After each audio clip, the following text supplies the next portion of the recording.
Today, we're going to talk about one of the most common exercises I see people do wrong, the glute bridge. The glutes are really important. Your glute max on the backside is one of the main hip stabilizers and one of the main low back stabilizers, and it's extremely important for preventing low back pain. The glute bridge is probably one of the most common exercises we see prescribed to people in order to strengthen the glutes. The only problem is if you really watch someone do that and you ask them where they feel it, typically they don't tell you the right answer. A lot of times when I ask my patients to do it, I say, where do you feel it? They'll tell me they feel it in their quads, the front of them. They might feel it in their hamstrings, kind of the mid to lower leg. They might feel it in their back too, as they extend up. But the only place you're really supposed to feel this exercise is your butt. That's your glute max. It's the most important muscle we have during this exercise, and it's really important we activate it correctly. So today, we're going to go through that and make sure you guys know how to do it too. So we have Leon here who's going to help me with the bridge, and he's going to demonstrate how to go through the process if you've never done it before. Essentially, he's going to lay in the starting position, flat on his back, hips bent, knees bent, feet on the floor, hands at your side, and then we're going to go from there. All right, Leon, all I want you to do is just do a bridge. All I want you to do is lift your butt off the ground and hold it there. So looking at that, looks like a pretty good bridge to me, but I don't even know if he's using the right muscles or not until I ask him. So I'm going to say, Leon, where do you feel that? And there's multiple answers he could give me. He could tell me in his quads, in the front of his legs here. He could tell me his hamstrings on the backside. He could tell me his butt. He could tell me his back. He could tell me his stomach. He could give me a combination of all those. But Leon, where do you feel this? Point to it for me.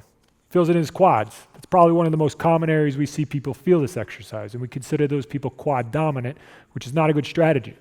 Some people also feel it in their back as they're extending up. This, again, is not the strategy we should be using. Rest for me, Leon. So the main objective here is going to be to get Leon to feel it in his butt. When you guys do this at home, it's really important that you feel it in your butt, your glute max. That's really where you want to feel it. So if you're feeling it in your quads, you're feeling it in your back, we need to fix that. Now you could just lay there and squeeze your butt. That would work for the exercise, but in real life that wouldn't work because you never tell your butt when to work, right? So we need to get his body to learn to use his glute to extend his hip. So we're going to do a few things to try that. All right, Leon, what I want you to do is take your heels and just bring them together a little bit for me. Just bring your heels together a little bit for me. Yep. And then I want you to lift your toes up in the air. Perfect. And all I want you to do, don't think about anything else, but I just want you to push your heels into the ground and lift your butt off the ground again and see what happens. So now I'll ask him the same question. Where do you feel this, Leon? Do you feel it still in your quads? Do you feel it in your butt a little bit? Where do you feel it? Feel it a little bit in the butt? You still feel it here a little bit? Okay. So go down for me, Leon. So he started to feel it in his butt, which is awesome. He's starting to feel his glute max engaged, but he still felt a little bit in his quads. We still want to do this again, and we want to change it so he doesn't feel it at all in his quads. So we're going to try a couple other things. So we can take an object that we can squeeze. So either a foam roller works good, a yoga block, something that's relatively dense and you can't just squish down. You don't want a really soft cushion. You want something with some density. And we're just going to put it between his knees. So squeeze that for me, Leon. Good. You're going to keep with the toes up. So I'm going to lift those toes up again. Good. So while you're squeezing that, I want you to do the same thing. Push through your heels and lift your butt up.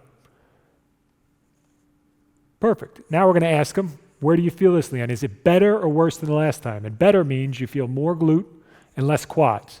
Does it feel better, or does it feel the same, or does it feel worse than last time? Feel the glutes locked in there pretty good? Awesome. Go down for me.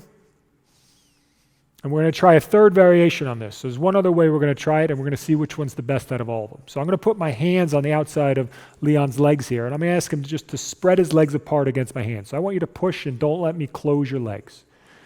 Pushing through your heels again, I want you to drive up with your hips. Good, and keep your knees apart. Perfect.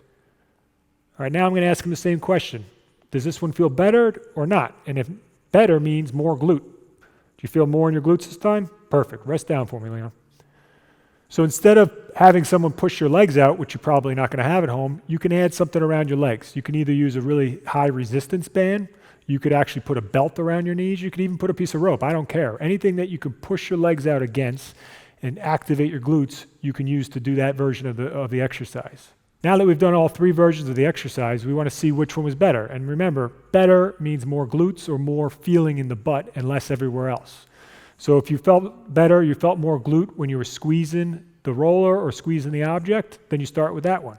If it was when you were pushing out against something like the resistance band or the belt, then that's the one you start with. If you didn't need any of that and it was actually better just the heels, then you start there.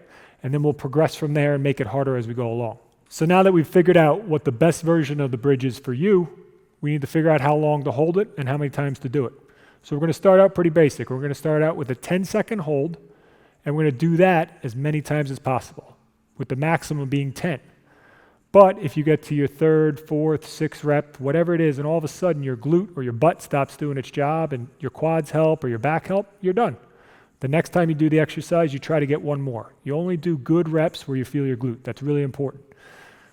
Once you can master this exercise and you can get 10 reps for 10 seconds and you're not using a roller to squeeze or you're not pushing a band out, then we can graduate up and we can try to do just a typical regular bridge to see how we do. Now that Leon's gone through this process for a week or two or however long it takes him to get to activate his glutes without any props, without any add-ons, we're going to have him just do a regular bridge, and hopefully he feels it in the right spot. So Leon, all I want you to do is just do a bridge for me. Perfect. And now with no assistance, he's not squeezing anything, he's not pushing out against anything. I'm going to ask him the same question. Where do you feel this, Leon? Perfect. He feels it in his butt. That's exactly what we want. So we're going to work on these. We can progress with these over time to single leg versions, to weighted versions, but as long as he's mastered this and he's started to feel it in his glute 100%, that's what we want. And he'll be on the road to do even more complicated and harder exercises where he can really make that glute stronger. I hope you guys enjoyed this video, and I hope you got a lot out of it and you really learned how to do this simple yet really important exercise for your low back.